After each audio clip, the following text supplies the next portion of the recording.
Magandang araw mga ka-kingpins. For today's video, samahan nyo ulit kami sa aming ganap.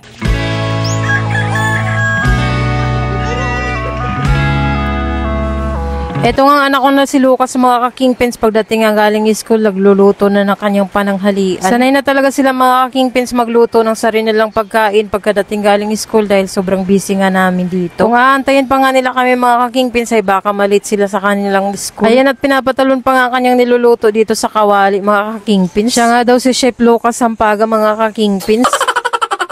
Sa mga nagtatanong kung ilang taon na si Lucas mga ka-kingpins, siya po ay 8 years old. Konti na lang pala ang stocks ng ating toyo at suka mga ka-kingpins, kaya ito nagpabili na nga tayo. Marami na naman nga tayo nito mga ka-kingpins, titimplahin naman nung suka. Bukod sa mabenta to sa ating food cart mga ka-kingpins, ay mabenta din to sa ating mga customer na may mga sariling food cart. At habang nagluluto nga kami dito mga ka-kingpins ni Mr. ng calamares, ito at tamang kain lang nga ako dito ng mga reject. Ang mga reject na calamares mga ka-kingpins na tinatawag namin na ito nga yung mga undersized. Siyempre mga ka-kingpins, hindi natin yan sineserve sa ating mga customers nang sa gayon ay hindi rin sila lugi. Ito nga pala yung palikpik ng pusit mga ka-kingpins na naipon ko. Bali ang ginagamit lang natin mga ka-kingpins sa calamares ay yung pinakakatawan lang talaga ng pusit. At ito nga mga palikpik mga ka-kingpins, hindi natin to ginagamit kaya itinatabi ko na lang to. Dahil pwede pa naman to mga ka-kingpins naming iulam. Hindi nga to magandang gawin calamares mga ka-kingpins ang palikpik ng pusit dahil medyo matigas nga ito. At ngayong araw mga ka-kingpins, lulutuin na natin tong naipong kong palikpik ng pusit. At bukod nga dito sa pusit mga ka-kingpins, nagluto din tayo dito ng pritong isda para sa pananghalian.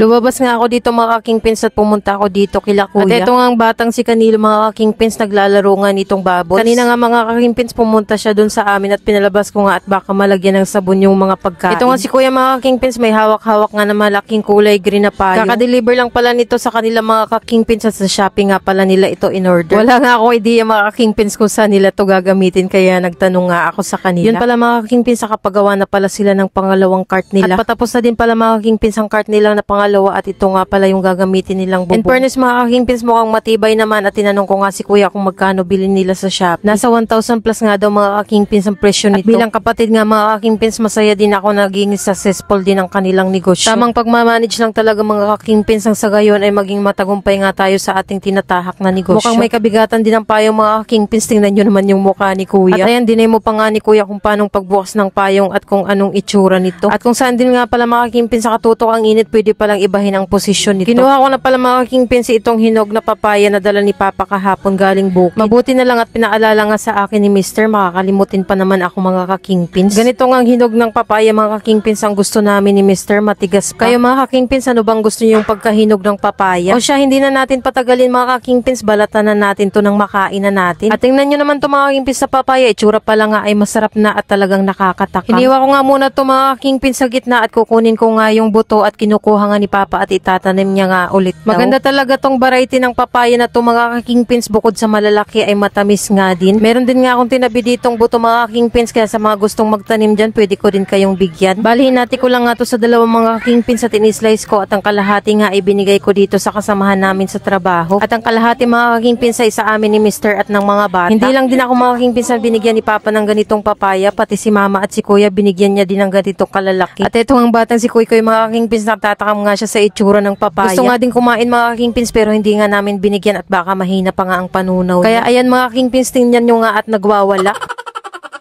Paano ba yan mga ka-kingpins? Yun lang muna for today's video. Salamat sa panonood. Follow for more!